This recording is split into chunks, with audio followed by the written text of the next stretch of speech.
The year is 1963. The globe is fractured in two. The Cold War is at its absolute freezing point, and the arms race is spiraling out of control. Up in the stratosphere, the skies are suddenly dominated by a brand new, terrifying mechanical monster. Enter the legendary Soviet MiG-21 fighter jet. It's breathtakingly fast, heavily armed with cutting-edge missiles, and soaring at altitudes that make it virtually untouchable by any existing anti-aircraft technology. For the United States and the Western powers, this supersonic interceptor was practically a ghost. They knew it existed, but they were completely blind to how it actually worked. And for the small nation of Israel, surrounded by Soviet-backed Arab nations, the MiG-21 wasn't just a ghost in the sky. It was an immediate, existential threat. If a full-scale war broke out tomorrow, military analysts predicted these Soviet-built jets could easily wipe out the entire Israeli Air Force in a matter of hours. Panic started to ripple through the intelligence community. Western agencies, including the mighty CIA, had desperately tried everything to get their hands on an intact MiG-21. They offered massive financial bribes to pilots. They orchestrated shadowy black ops in foreign territories. They even tried applying heavy diplomatic pressure. But absolutely nothing worked. Every single attempt ended in total failure, leaving the intelligence agencies staring at blank chalkboards and empty files. The Soviet KGB was not playing games. They kept the MiG-21 guarded tighter than the gold reserves in Fort Knox, imposing brutal security protocols at every airbase. No unauthorized personnel could get within miles of the aircraft. Ground crews were vetted relentlessly, and any suspicion of espionage meant a one-way trip to a gulag. They even restricted the fuel capacity of the jets during routine training flights, ensuring that no pilot could possibly fly far enough to defect to a Western country. It seemed like a flawless security system.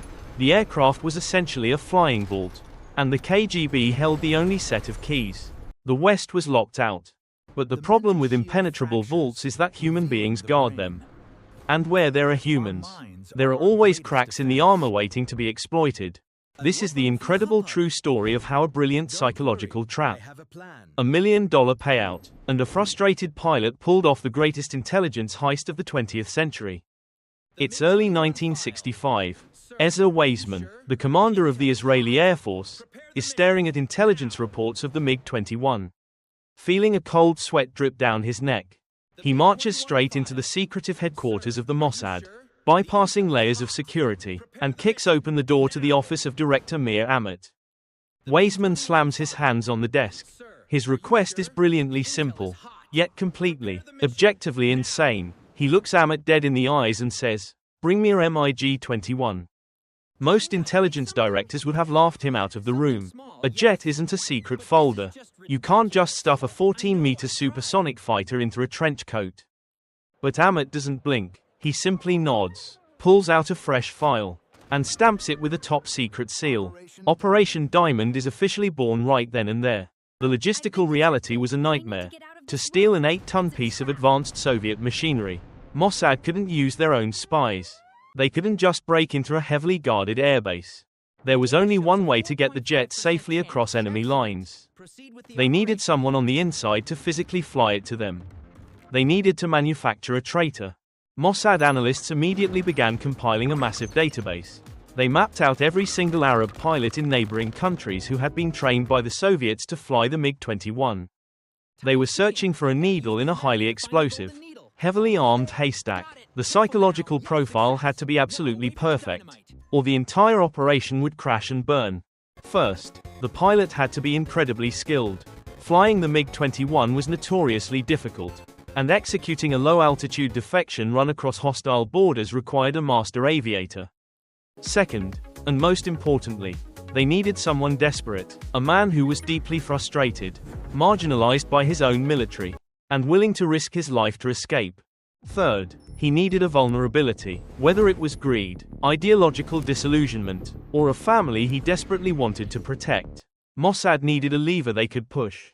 The intelligence agency turned their war room into a giant puzzle.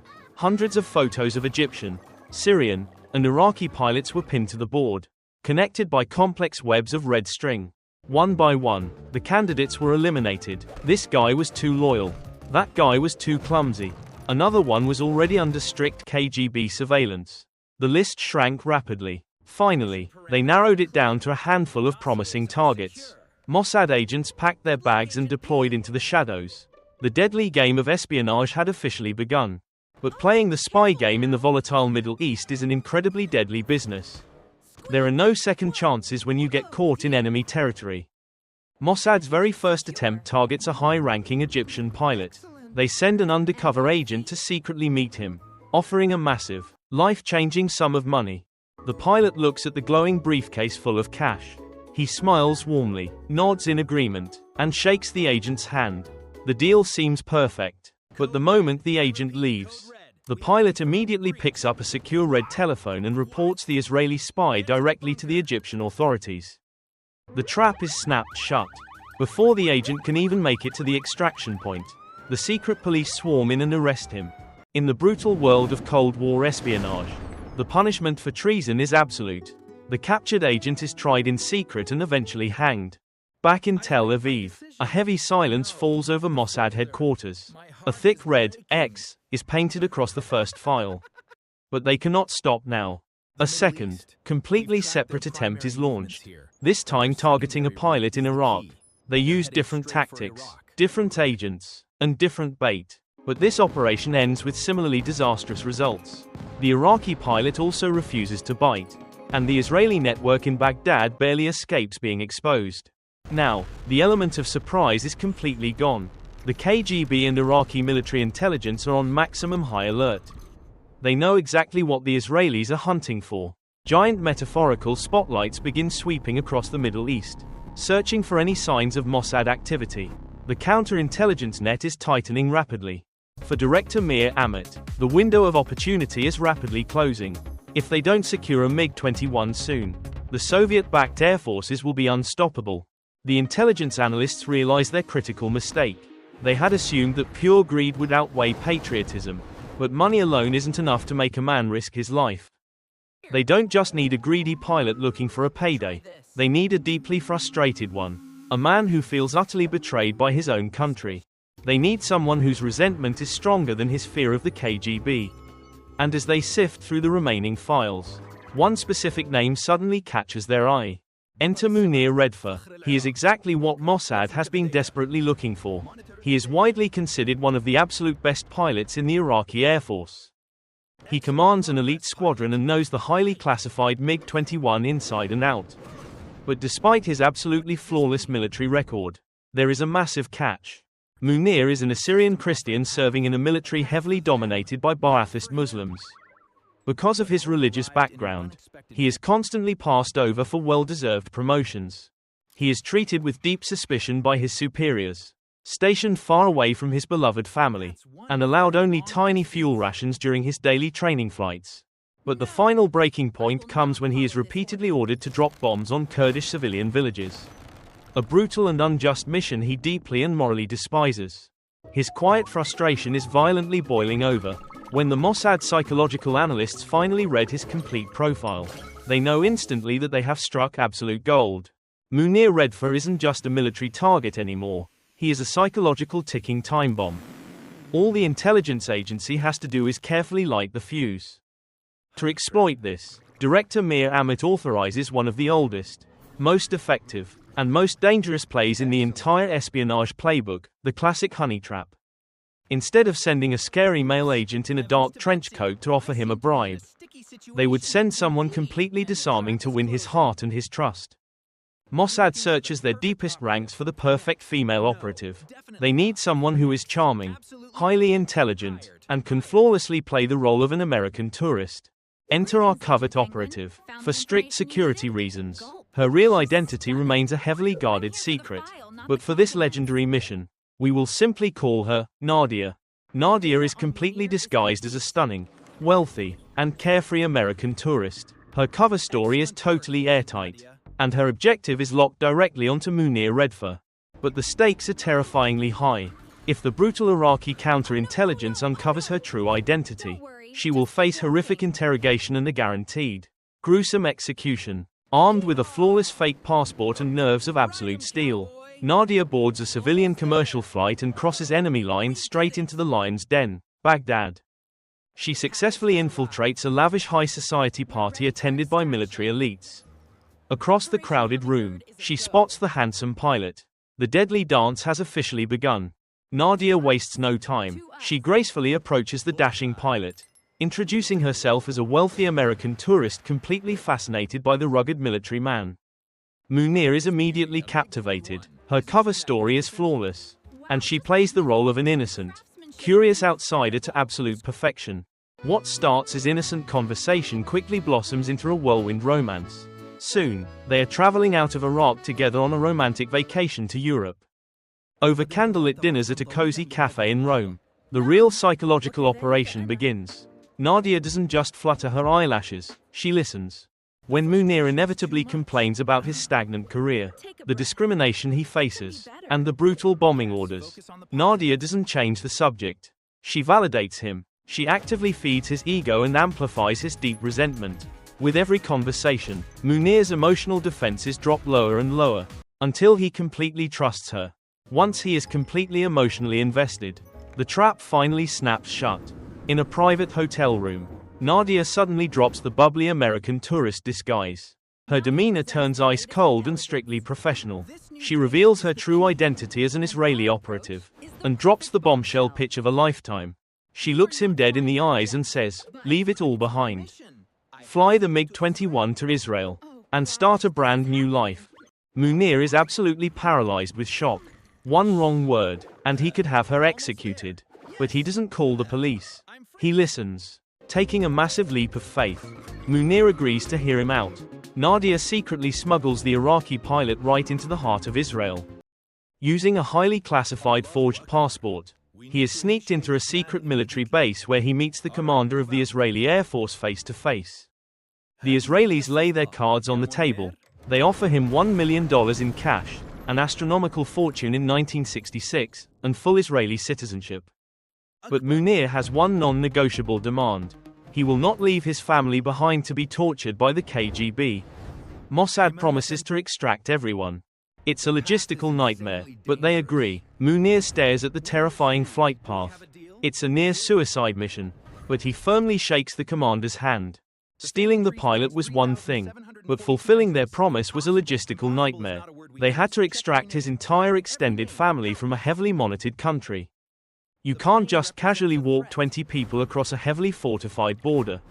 If the KGB noticed even a single family member acting suspiciously, the entire operation would be exposed.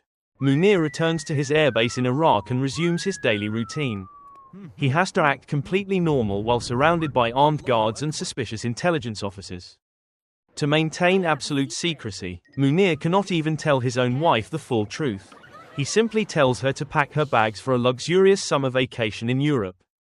She excitedly packs her luggage, completely unaware that she will never see her home again. Mossad agents covertly monitor their every move from the shadows.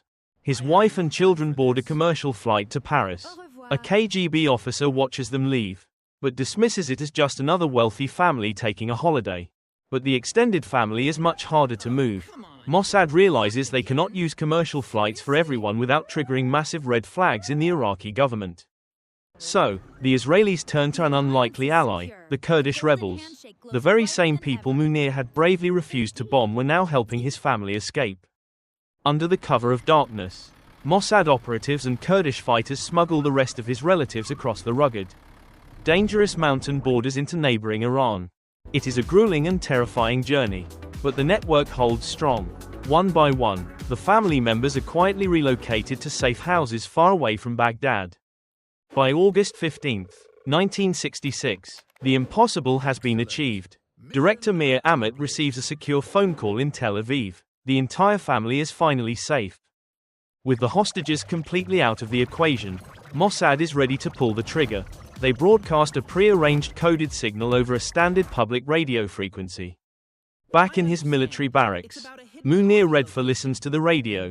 Amidst the regular music and news, he hears the secret phrase. The green light is officially lit. He turns off the radio and burns the deciphered note in an ashtray. He looks at his calendar. Tomorrow is the day he will betray his country. Outside on the dark tarmac, the sleek silver MiG-21 sits quietly under the moonlight. The trap has been set. The bait is taken, and history is about to change. The morning of August 16, 1966, Munir Redfa casually walks onto the scorching tarmac at Habanir Air Base, fully geared up for a routine training flight. His heart is pounding against his ribs, but his face remains completely unreadable.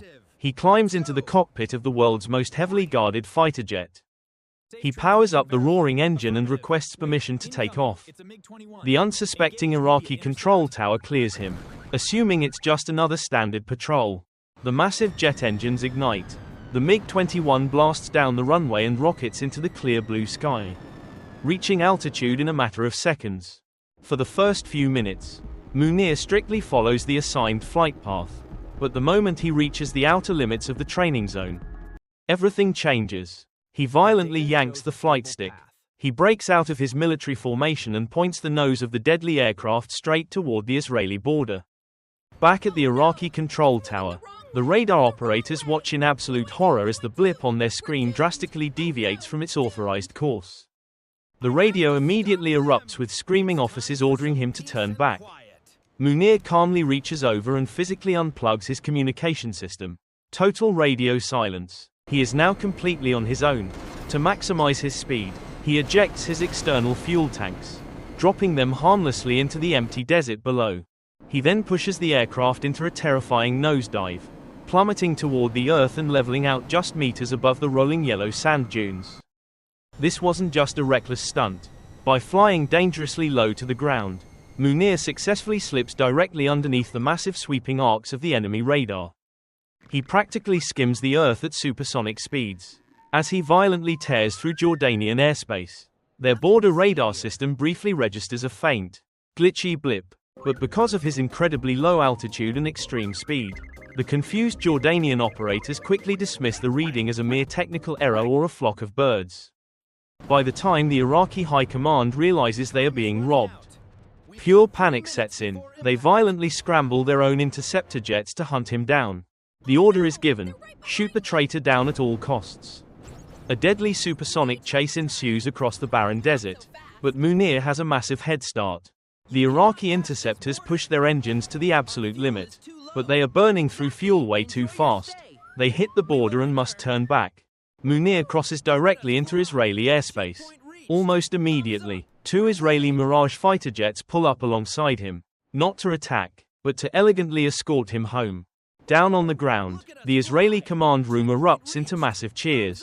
The impossible ghost in the sky was finally right in their hands. Munir climbs down from the cockpit and is warmly greeted by Director Mir Amit. Operation Diamond is a flawless, completely unprecedented victory for Mossad. Meanwhile, back in Moscow, the KGB headquarters falls into a dead, terrifying silence. They had been completely outplayed by a psychological masterpiece. The Israelis and their CIA allies waste absolutely no time. They completely dismantle the MiG-21 piece by piece, reverse engineering every single component. They discover all of its hidden flaws, its severely limited rear visibility, its precise fuel consumption rates, and its exact aerodynamic blind spots. This stolen knowledge would prove absolutely vital. Less than a year later, the devastating six-day war breaks out across the Middle East. Armed with the MiG's deepest secrets, Israeli pilots know exactly how to outmaneuver their enemies. They confidently exploit the blind spots with ruthless efficiency. The result is total domination. Israel achieves absolute air supremacy within hours, destroying the enemy fleets and completely shifting the balance of power in the region. As for Munir Redfa, Mossad kept their impossible promise. He is safely reunited with his family, starting a quiet, comfortable new life away from the war. Operation Diamond remains one of the greatest heists in modern history. It proved that the most dangerous weapon in the world isn't a massive bomb or a supersonic jet. It's human psychology. By manipulating the deep frustrations of a single marginalized pilot, Mossad achieved what entire armies and billions of dollars could not. A single stolen plane quite literally changed the course of history. Thanks for watching, and remember, sometimes the greatest battles are won without firing a single shot. A single stolen plane quite literally changed the course of history. Thanks for watching, and remember, sometimes the greatest battles are won without firing a single shot.